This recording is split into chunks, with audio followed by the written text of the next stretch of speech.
So, constructive conflict, ito raw yung type ng conflict na kumbaga parang nagkakaroon kayo ng conflict dahil magkaiba kayo ng views at magkaiba kayo ng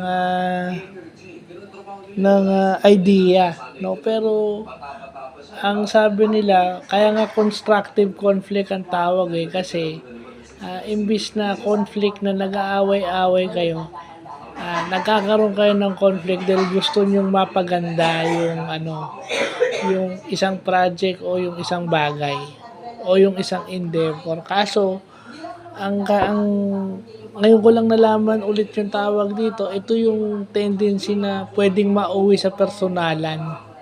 Lalo na pagka sumobra yung competitiveness mo na hindi ka magpapatalo. Ibig sabihin ng constructive conflict, nagkaka-conflict kayo pero at the end of the day, meron kayong pagkakasunduan.